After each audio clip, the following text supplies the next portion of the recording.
As some of you may know, women love me, but they can't get enough of me, and I love them too, but only as friends. With every woman I date, I'm very nonchalant about it, because for me, it's about having fun. But sometimes you come across that one girl that's so perfect that you start imagining things. Imagining cuddling together, doing the spaghetti kiss, a night in Paris, getting married to each other, growing old together. I've felt this way with only 2 women my entire life. And you know what those women had in common?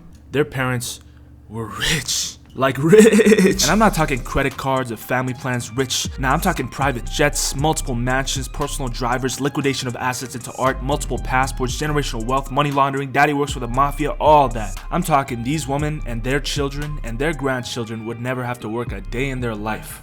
That's the rich I'm talking about. The first wife material woman I met was a 27-year-old Italian woman, the only daughter of a finance guru that handled the money affairs of billionaires. Frankly, I didn't really care about what she was saying until I asked her if she'd been on a private jet, to which she said she had. Multiple times, in fact. She actually gave a very reasonable explanation to the dilemma of private jets. She understood how bad it was for the environment, how it killed the turtles in the trees, and how the amount of carbon emissions it released would take an average person 150 years to match. But she also said that not having to go to a regular airport, not having to go through customs, through immigration, through random checks, not having to deal with civilians is so convenient that doing irreversible damage to the environment doesn't seem like that big of a deal anymore. To which I instinctually started thinking about the color of my wedding dress. She broke it off with me a week later. Why? We'll get to that later. The next woman I dated was even richer than the first lady. She told me she didn't really know what her father did, but just that he bought her whatever she asked, which is probably just cover up for him being in the mafia. She was driven around by chauffeurs, bought herself a Chanel purse with a family credit card, but was good enough of a person not to be fully cut off from her family. I said not fully cut off because when we met, we were in university, and the university I went to is not where rich people go to university, but she told me her father sent her there as exile because he caught her in bed with a 30-year-old man when she was 16. To which I was ready to walk away from her forever, but then she started talking about the private jets her uncle owns and I immediately fell in love with her. She broke it off with me a week later. Why? We'll get to that later. Now, I've never cried over a girl. Too much pride. But these 2 interactions specifically have kept me up at night on occasion. Okay, I'm lying, I cried tears into my cup of Hennessy. But after I got done crying, I started identifying where I went wrong so that inevitably when another rich woman comes into my life, I won't fumble her because of whatever reasons I fumbled these women. With that being said, with all the knowledge that I procured, I'm going to teach you how to build generational wealth by marrying into a rich woman and legally binding yourself to all her assets. The beauty of the modern liberal world is that gender roles are as vague as they've ever been. Gold diggers almost always used to apply to women, but that role has slowly become gender neutral, so guys like me and you can become gold diggers too. But being a gold digger as a man is a lot different from being a gold digger as a woman, because all you really need to do as a female gold digger is to get a BBL and get an NBA player drunk enough to impregnate you and refuse to have his abortion. Ball game. This is where male gold diggers are at a biological disadvantage, because we can't get pregnant. We can't prey on a rich man getting tipsy and making a rash decision in order to gain access to their generational wealth. We have to play the long game, and we must stay vigilant. We must stay hungry. We must be visionary for this to be successful. And the biggest mistake that you can make when male gold digging is that thinking that male gold digging is the equivalent of getting yourself a sugar mommy. This is not the case. They are not the same thing. Sugar mommies as a concept is too confined. It will never work out in the long term. The relationship already starts off with the woman giving you money and spoiling you off rip. You can't build your own wealth because the woman already has control over all your assets. To her, you're an accessory to a boy toy, riding her like an Uber. You're just there to get objectified. But I'm not here to be objectified. I gotta showcase how I can be a good wife to my rich girlfriend. The relationship has to have some sort of equal basis where both partners give and take. It doesn't matter if the girl's parents are rich. Take for example the 2 rich women I fumbled before. After it was all said and done, I asked myself, what did they see in me? Why was I chosen? I'm not rich. I'm not famous. I can't even say that I'm that amazing looking even. I'm just a guy, like you. So what did these rich women see in me? Well, that's exactly what they saw. They saw a guy. They saw a McDonald's Happy Meal.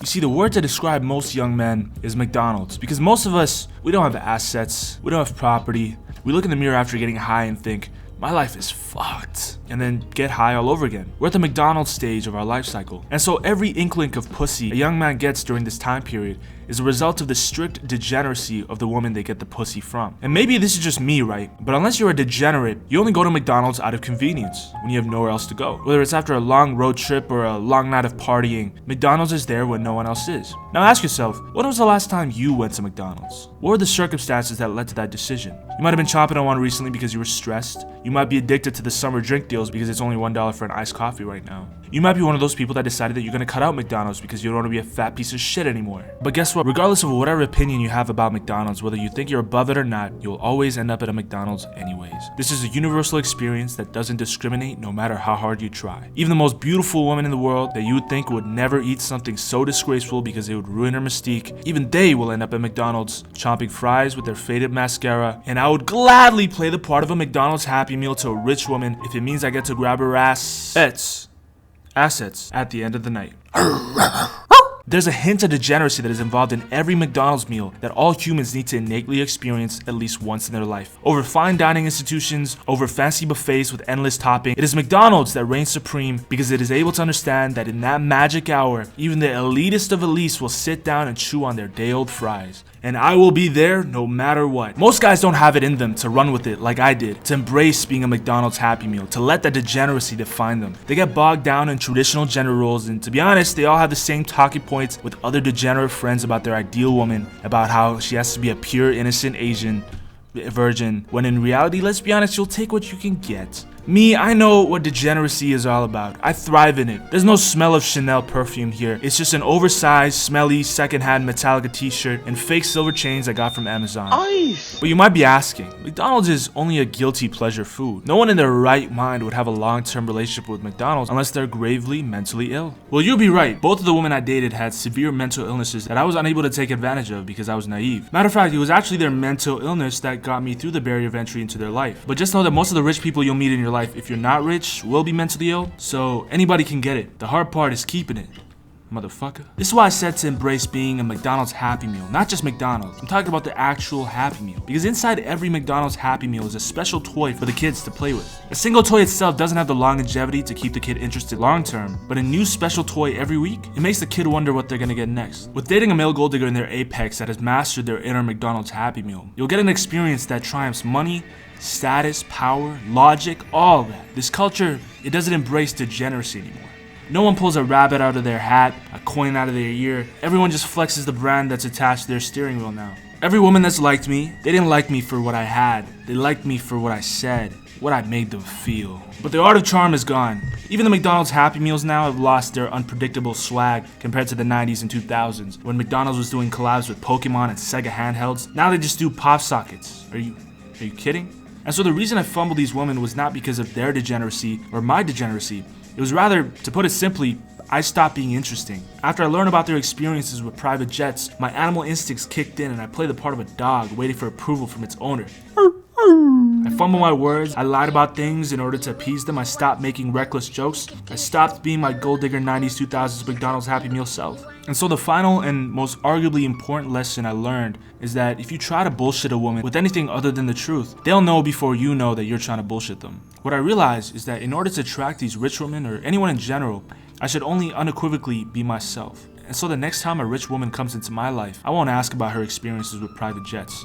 Instead, I'll paint her my picture. I'll tell her my jokes. I'll tell her about my life, my aspirations, my dreams, what makes me me. Why I wake up, what makes me tick, what makes me smile, what makes me laugh, what makes me sick. And then divorce her and take all her assets while I'm flying my private jet in Dubai, eating in Nobu. The food tastes lovely!